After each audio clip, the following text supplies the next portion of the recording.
कर्जत खालापूर मतदारसंघात राष्ट्रवादी काँग्रेसचे 3 वेळा आमदार राहिलेले सुरेश लाड यांना राजकारणातून संपवायचे काम खासदार सुनील तटकरे यांनी सुधाकर घारे यांनी केल्याचा गंभीर आरोप भाजप नेते राजेश लाड यांनी पत्रकार परिषदेत केले। राजेश लाड हे माजी आमदार सुरेश लाड यांचे भाऊ असून त्यांनी सुधाकर घारे हे विश्वासघाती असल्याचा आरोप करत आमदार महेंद्र थोरवे यांना निवडून देण्याचं आवाहन केले। परंतु ज्या लाड साहेबांनी तुम्हाला राजकारणात आणलं, बोट धरून तुम्हाला राजकारणाची बाराखडी शिकवली, त्या लाड साहेबांच्या बाबतीमध्ये तुम्ही कसे वागलात, अदृश्य शक्तीच्या बळावर तुम्ही कसे नाचलात आणि कर्जत खालापूर मधल्या बोटावर मोजण्या एवढा जे तुमच्या पक्षातले दलाली करणारे नेते होते, त्या दलाली करणाऱ्या नेत्यांच्या जीवावरती तुम्ही लाड साहेबांना राजकारणामधून कुठेतरी हद्दपार करण्याचा केविलवाणा आणि घाणेरडा प्रयत्न केला।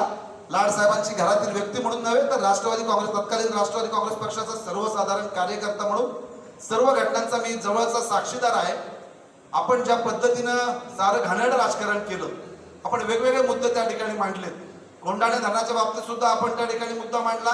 आदरणीय लाड साहेबांचा कळवळा तुम्ही गळा आत्ता काढला। निवडणुकीच्या तोंडावर लाड साहेबांची तुम्हाला तुमच्या निवडणुकीला मदत व्हावी म्हणून अशी तुमची भूमिका असावी म्हणून तुम्ही आता लाड साहेबांच्या बाबतीमध्ये सगळ्या गोष्टी करता।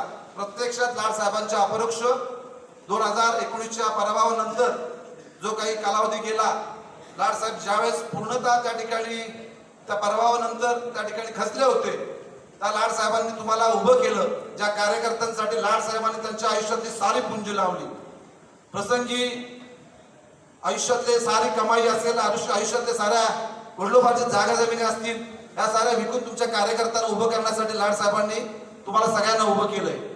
तुम्ही तुमचा अपक्ष उमेदवारांनी याची सुद्धा जाणीव ठेवावी। 2014ला आपला राजकीय जन्म झाला। 20-25 वार्षिक 1999 पासून पक्षाच्या राष्ट्रवादी काँग्रेसच्या स्थापनेपासून आपला आणि राष्ट्रवादी काँग्रेस पक्षाचा काळी मात्र संबंध नव्हता। हे मी जबाबदारीने सांगतो। मी एक पक्षाचा प्रामाणिकपणाने काम केले कार्यकर्ता म्हणून